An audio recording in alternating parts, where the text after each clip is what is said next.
Good morning friends, আমি মৌ। আজ চলে এসেছি নতুন এক সকালে নতুন এক ব্লগ নিয়ে। দুষ্টু সকালে ঘুম থেকে ওঠার পরে ওর দাদার সাথে একটু ঘুরতে বেরিয়েছিল। ওর মুখটা এখনও ফ্রেশ হয়নি, তাই মুখটা শুকনো করে রেখেছে। এরপর দুষ্টুকে নিয়ে একটু স্কুলে যাই, ওটা দুষ্টুর স্কুল। পরে একদিন দেখাবো তোমাদের। দুষ্টু স্কুল থেকে ফিরে আসার পরে মা কিছু জিনিস বের করেছিল, ও সমস্ত জিনিস গোটা ঘর টেনে মিলিয়ে ফেলে। আজকে বিকেলে তেমন একটা ভিডিও করা হয়নি। এখন সন্ধ্যে 7টা। দুষ্টু একটু ঘুরে এসছে, তারপরে একটু খেলছে।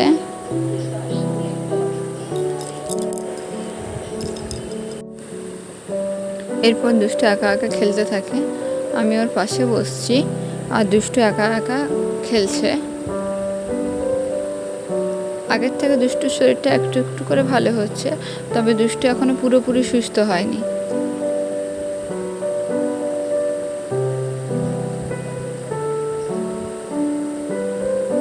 আর দুষ্টুর সব জিনিস মুখে দেওয়ার স্বভাবটা এখনো আছে, আর সেই কারণেই দুষ্টুর শরীরটা আর ভালো হচ্ছে না।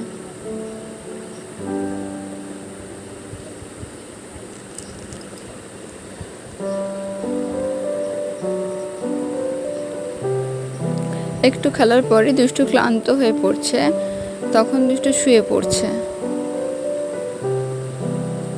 আর গরমটাও যা পড়েছে তাতে বড়রাই অসুস্থ হয়ে পড়ছে, দুষ্টু বাচ্চা।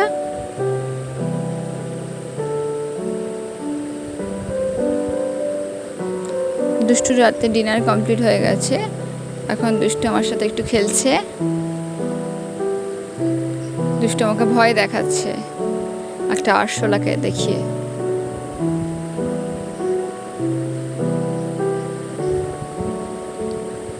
রাতে আমাদের ডিনার চাউমিন হয়, আর চাউমিনে আমি তেমন কোনো সবজি দেইনি, যা ছিল বাড়িতে সেগুলো কিছুটা দিয়ে তৈরি করেছি।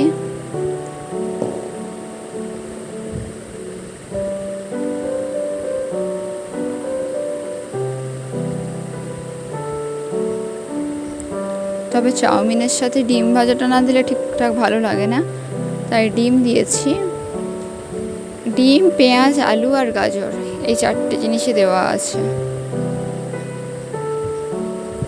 সেদ্ধ করা চাউমিনটাকে এবারে মশলার সাথে ভালো করে মিশিয়ে নিলাম। খুব সিম্পলভাবেই চাউমিনটা বানিয়েছি, কারণ দুষ্টুর যেহেতু শরীরটা ভালো ছিল না, তাই বেশি মশলা একটা দেইনি।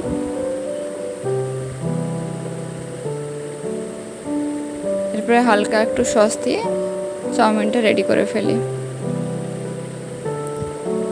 এখন আমি ডিনার করে নেই, তোমরা সবাই ভালো থেকো, টাটা।